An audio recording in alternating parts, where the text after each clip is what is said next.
राज्यात 2025-26च्या खरीप हंगामापासून सर्वसमावेशक पीक विमा योजनेमध्ये बदल करून केंद्र सरकारच्या सूचनेनुसार खरीप पिकांसाठी 2%, रब्बीसाठी 1.5% आणि नगदी पिकांना 5% असा शेतकरी हिस्सा घेऊन उर्वरित पीक विमा हप्ता केंद्र सरकार आणि राज्य सरकारमार्फत देण्याचा निर्णय घेण्यात आला आहे.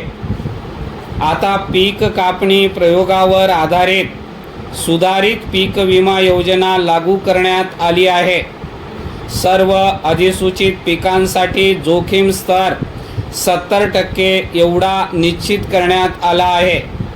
अधिसूचित क्षेत्रातील अधिसूचित पिकांचा उंबरठा उत्पादन हे मागील 7 वर्षांपैकी सर्वाधिक उत्पादनाच्या 5 वर्षाचे सरासरी उत्पादन गुणले त्या पिकाचा जोखीम स्तर विचारात घेऊन निश्चित केले जाणार आहे.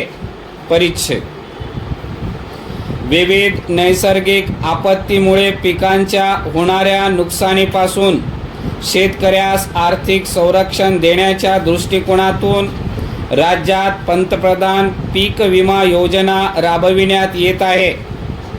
भात, खरीप ज्वारी, बाजरी, नाचणी, मका, तूर, मूग, उडीद, सोयाबीन, भुईमूग, तीळ, कारळे, कापूस आणि कांदा या अधिसूचित पिकांसाठी अधिसूचित क्षेत्रातील शेतकऱ्यांना भाग घेता येईल.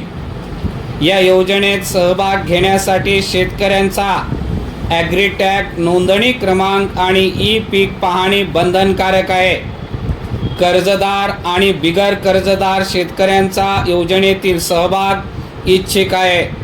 ई पीक पाहणी आणि विमा घेतलेले पीक यात तफावत आढळल्यास विमा अर्ज रद्द होईल आणि भरलेला विमा हप्ता जप्त केला जाईल. परिच्छेद विमा अर्ज भरण्यासाठी CSC विभागामार्फत व्यवस्था केली जाते. केंद्र सरकारने या विभागाला 40 रुपये मानधन निर्धारित करून दिले आहे. ते संबंधित विमा कंपनीमार्फत CSC विभागाला दिले जाते. त्यामुळे शेतकऱ्यांनी त्यांच्या विमा हप्त्याव्यतिरिक्त इतर शुल्क CSC चालकांना देऊ नये असे आवाहन कृषी विभागाने केले आहे.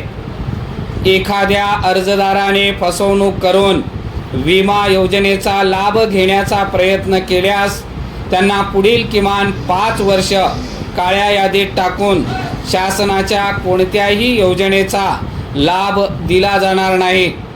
मंजूर भरपाई अर्जदाराचा आधार संलग्न बँक खात्यात थेट केंद्र शासन पोर्टलवरून जमा करण्यात येणार आहे. परिच्छेद 1 रुपयात पीक विमा योजनेअंतर्गत शेतकऱ्यांना एकूण 4 ट्रिगरच्या आधारे भरपाई दिली जात होती. नवीन बदलानुसार यापैकी स्थानिक नैसर्गिक आपत्ती, हंगामातील प्रतिकूल परिस्थिती, काढणी पश्चात नुकसान भरपाई हे 3 ट्रिगर रद्द करण्यात आले आहेत. आता केवळ पीक कापणी प्रयोगाच्या आकडेवारीवर आधारित नुकसान भरपाई मिळणार आहे. म्हणजेच एखाद्या महसूल मंडळात नुकसान झाले तर त्या मंडळातील सर्व शेतकऱ्यांना भरपाई मिळेल. सुधारित पीक विमा योजनेसाठी जोखमीच्या बाबी निश्चित करण्यात आल्या आहेत. या बाबींमुळे उत्पादन घट झाल्यास योजनेचा लाभ दिला जाणार आहे. यामध्ये पीक पेरणीपासून ते काढणीच्या कालावधीपर्यंत वीज कोसळणे, गारपीट, वादळ, चक्रीवादळ यामुळे लागलेले नैसर्गिक आग, पूर, क्षेत्र जलमय होणे, भूस्खलन, अतिवृष्टी, दुष्काळ, पावसातील खंड, कीड व रोग यामुळे उत्पादनात होणारी घट विचारात घेतली जाणार आहे.